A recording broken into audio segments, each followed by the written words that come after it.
you remember a certain gift from Santa?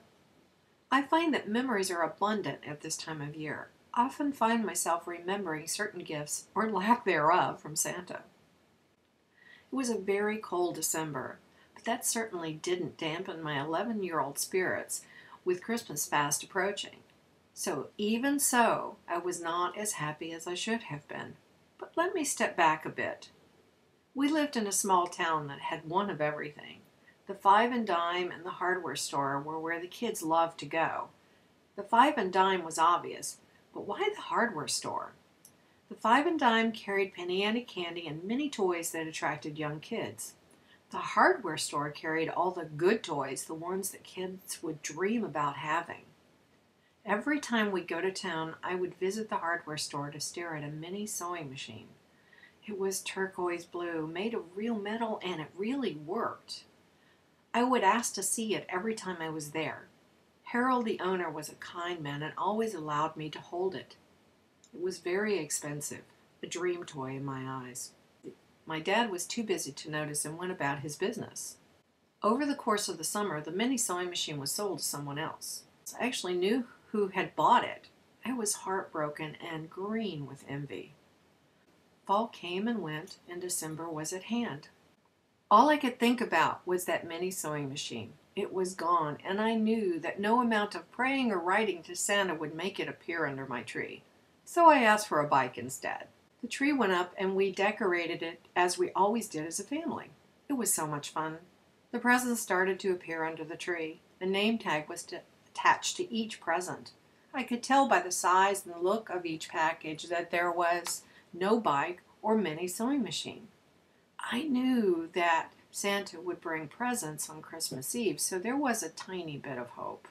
Nevertheless, I felt sure I was going to be very disappointed. As the week moved towards Christmas, no amount of cookie baking or fudge making would raise my spirits. Mom and Dad would ask what was wrong. I finally told them why I was so down. Dad frowned and said something to the effect that we weren't always meant to have everything we wished for. Christmas Eve had arrived and there was a bunch more presents under the tree, but none that reflected my heart's desire. I went to bed with a heavy heart. Meanwhile, Mom and Dad were in the living room watching the heavy snowfall out the window while my brothers and I slept. In a little while, at around 10 or so, Dad got up, went to the phone, and made a call. He spoke for a bit and then got his car keys and headed out the door, while Mom watched him with a puzzled look. He told Mom he had forgotten something and he'd be back in a bit. He was gone for a while. When Dad came back, he was covered in snow and had a really pretty package, no name tag, wrapped with a great big bow, and placed it under the tree. Dad would do stuff like that from time to time, so Mom really never asked much about it. They spoke quietly about what they needed to do and went to their secret hiding place and brought out the gifts that were to be from Santa. My bike was among them. When morning arrived, the usual chaos broke out, as it always does on Christmas morning. Presents were open and paper was flying. I loved my new bike, my gift from Santa, and wanted to take it for a spin. No surprise, I wasn't allowed to because of the snow. So I watched while everyone opened the remaining gifts. Mom received a beautiful crystal necklace in a pretty box with a big bow. You could tell she recognized the box. It was a total and unexpected surprise for my mom. Dad received a new math tool he always wanted. My two brothers received the usual boy toys and were having a blast. There was only one plainly wrapped present left with no tag under the tree. Mom glanced at Dad with a look that said, "What is it?" Dad went over and started to open it and asked all of us if we knew how it had gotten there.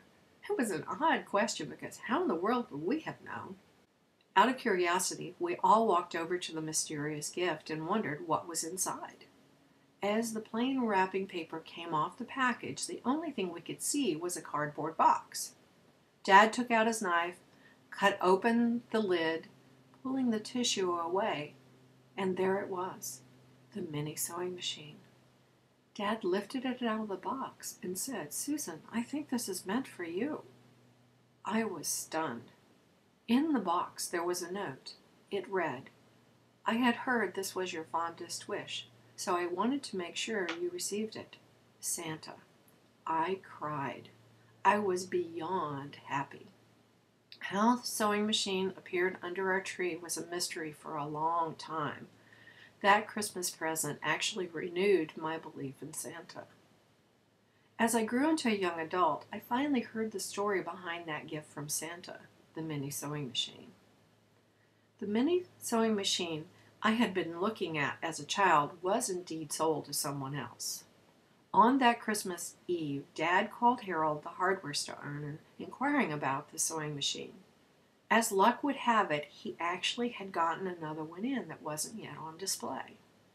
So at 11 p.m. on Christmas Eve, my dad met Harold at the hardware store and bought that mini sewing machine. Harold helped him wrap the gift and even wrote the note that was left inside. The pretty present Mom had received was the gift that Dad had brought into the house that night and placed under the tree.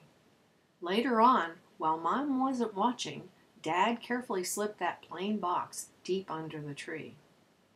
I still well up when I remember that Christmas and think of my dad waking and calling Harold, braving the weather to buy that very special gift for his daughter on Christmas Eve.